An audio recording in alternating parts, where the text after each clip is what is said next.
I've been sort of tracking public commentary and media commentary on her since she first became leader of the Labour Party.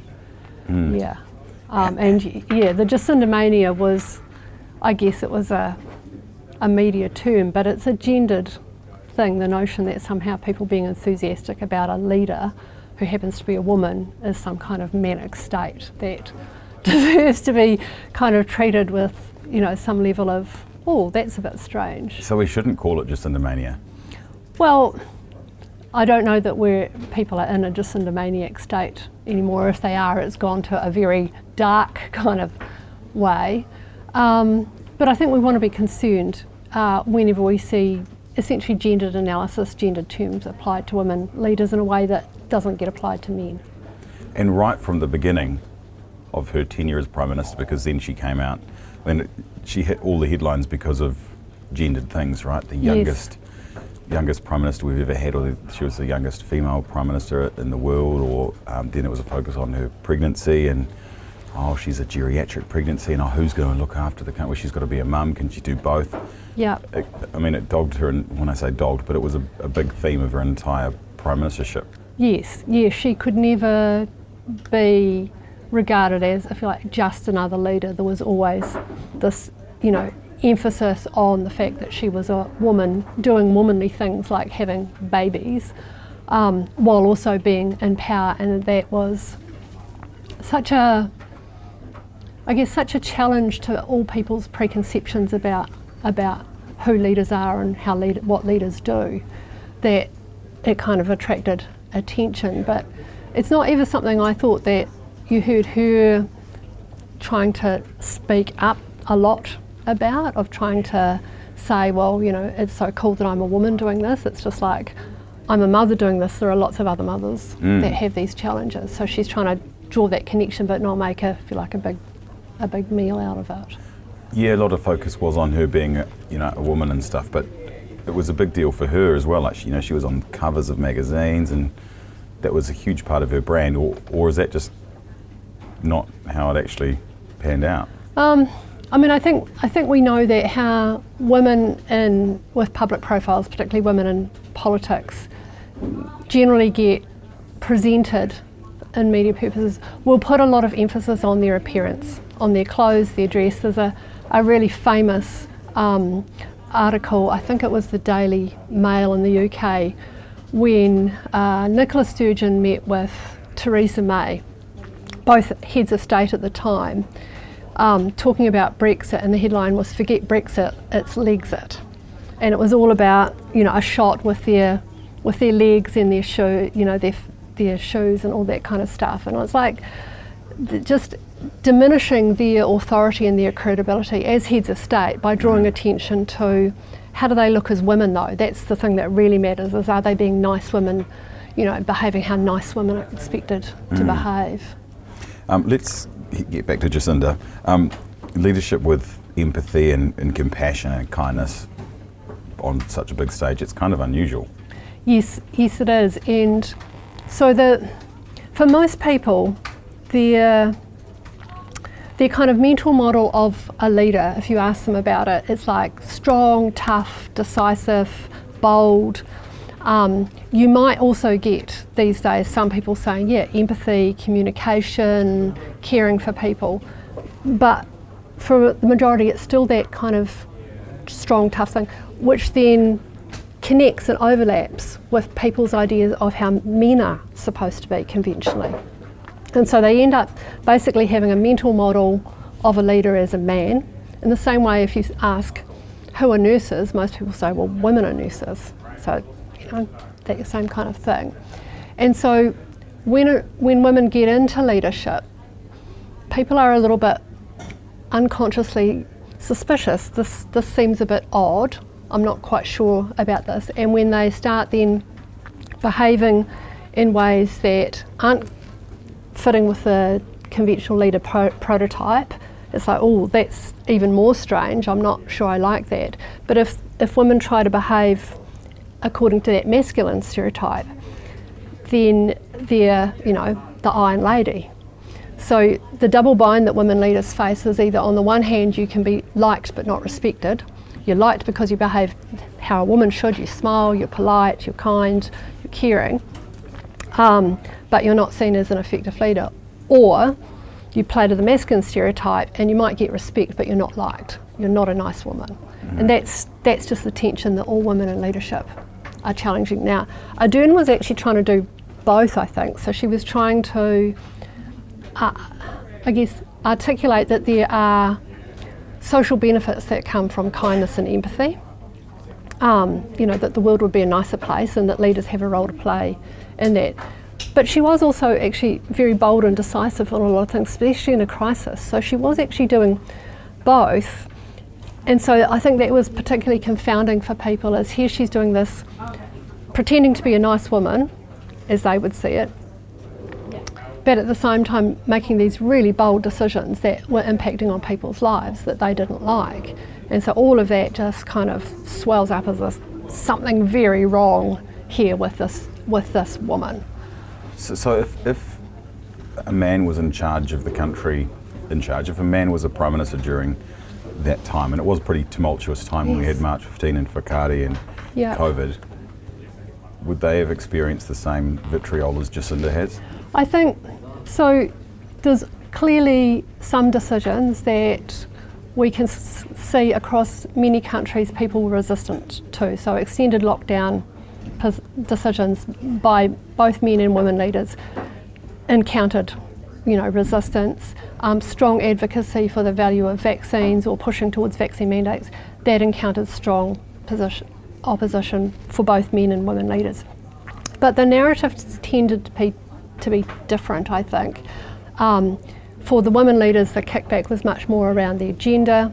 So she's a witch, she's a, can I say the bitch word? Mm-hmm. She's an evil demon. You see all the kind of the memes floating around that focus extensively on her appearance.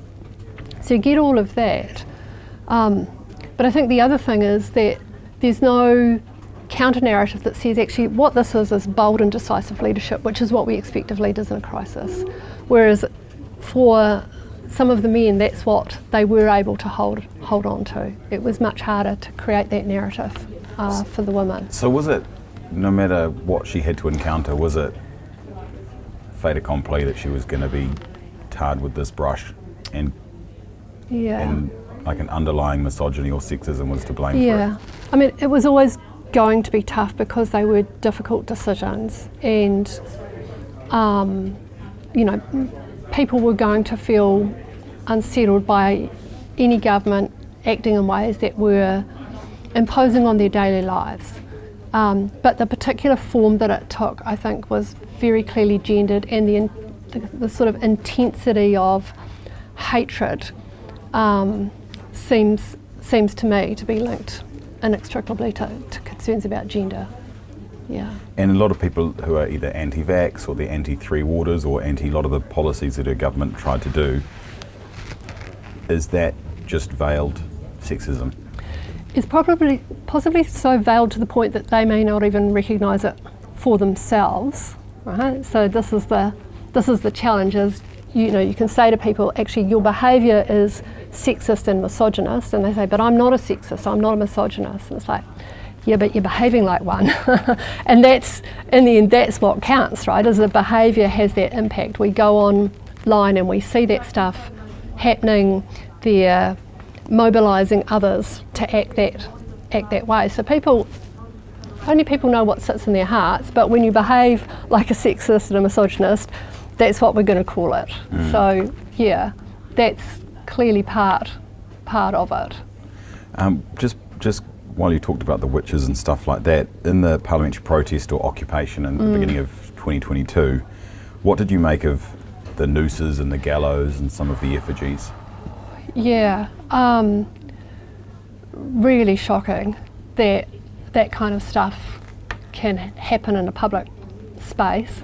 It's bad enough that it's happening online, but I didn't think you could just kind of wander around and threaten to kill people. Right, regardless of who they are. I didn't think that was sort of what we thought were was an okay way for people to behave. But yeah, the thing about that stuff is that they're not only sending a message to the woman that they're specifically targeting, they are sending a message in effect to all women.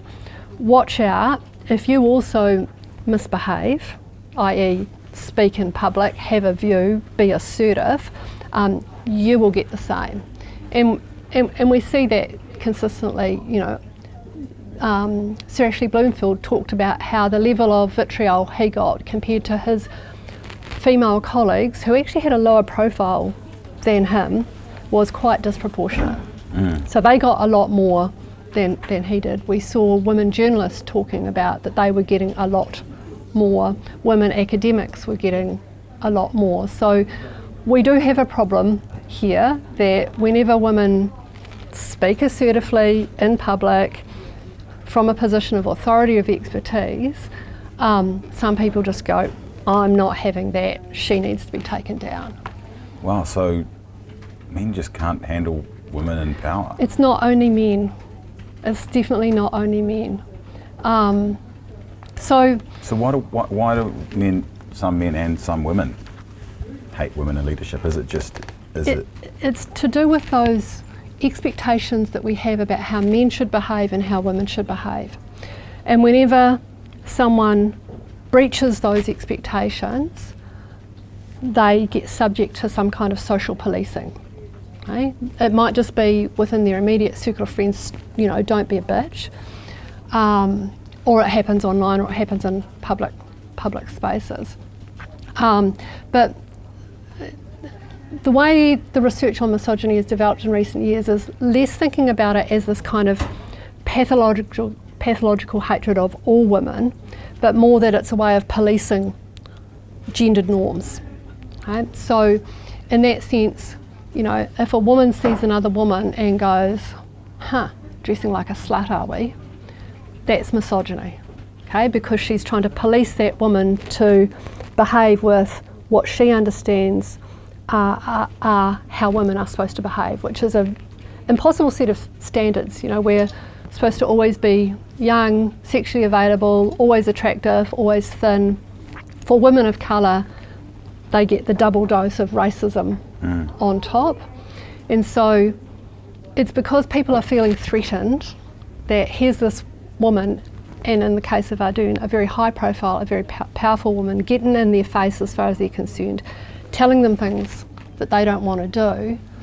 And you would see that often, like people would say, how dare she? How dare she tell me I can't go to the hairdressers? How dare she tell me I can't run my business? And it's like, she's the Prime Minister.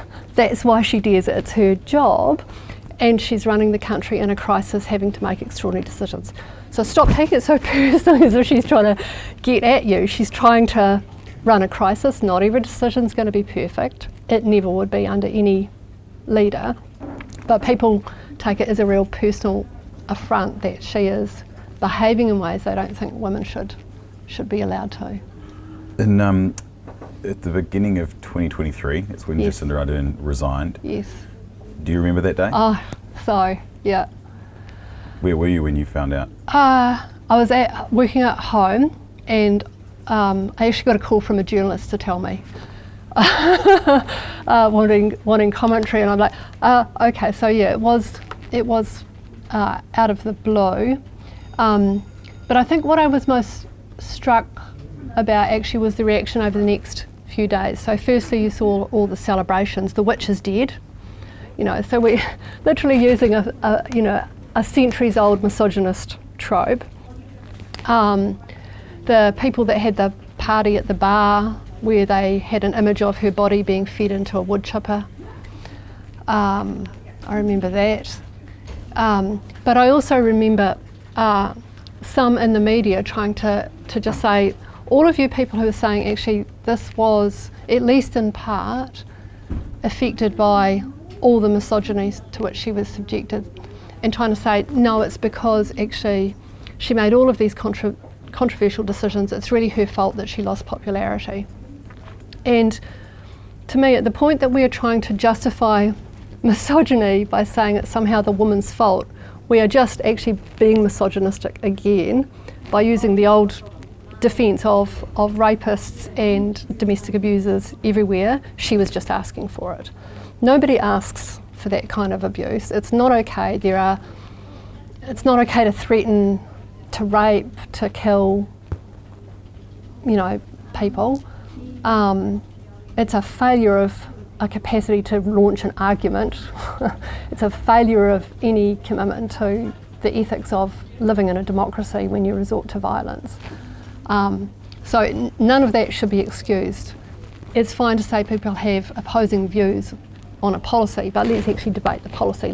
To resort to just hate speech and threats, it's not okay. When she stood down, did the haters win? Did the haters win? What a good question. I don't think so, insofar as for her personally, it appears she now has a very successful career overseas, getting all sorts of kudos for what she's doing from all sorts of people around the world, and a bunch of I guess mostly anonymous people that I see online are letting her live rent-free in their heads even now. Quite why they remain committed to that when she's clearly gone on to do other things. I mean, I think a psychologist would be trying to counsel them. You might want to try and make some different life choices at this point. She's gone.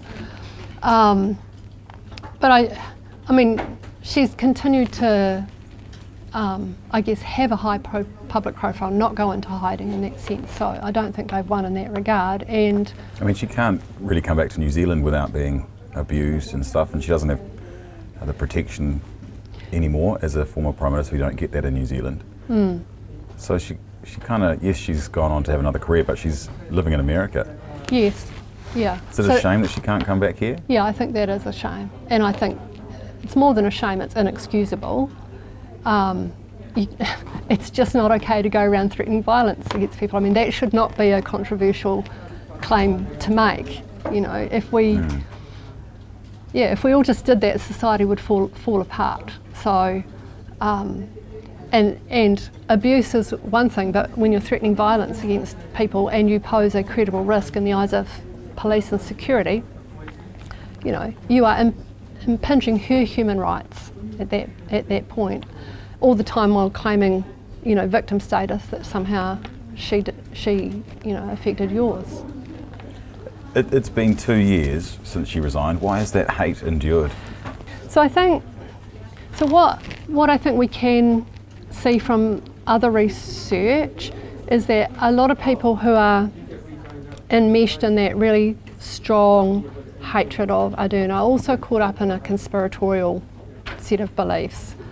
And those communities continue to organise and support each other, and people find great sense of solidarity and connection in those spaces, and don't necessarily, I think, realise how radicalised and how extreme so many of their views have become.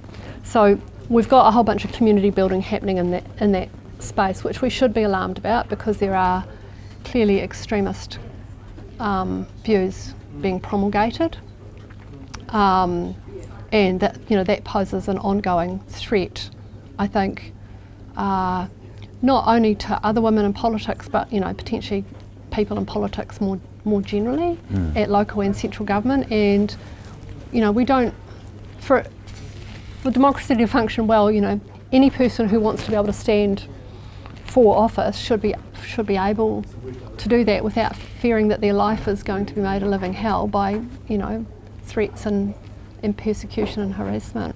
In that regard, then, has her tenure made it, or had a positive or negative impact on women wanting to go into leadership? Young girls going, "I'd love to be Prime Minister, but look what's happened to Jacinda." Yeah, I think that is the worry. Certainly, speaking with a number of women with high public profile, they have had other women say that to them, that I was thinking of standing for this, but I don't think I can now. It's too the environment is too hostile, it's too unsafe. I can't put myself or my kids or my family at risk. And, it is worth, so I'm involved in research, ongoing research around this. We've spoken with women in politics and journalism and academia, some with security cameras on their house, with security monitoring.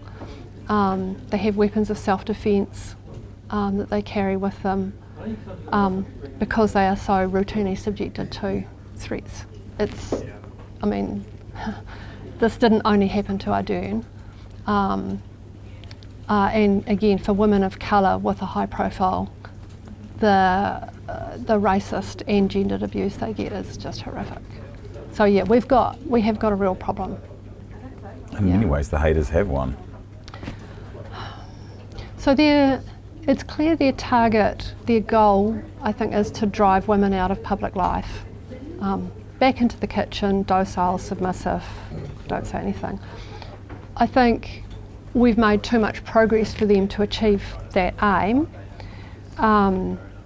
but it's certainly they are putting some women off, and most women that we've spoken to in this research we're doing, if they haven't withdrawn entirely from social media, they are self-censoring a lot, or their only presence now is that they watch.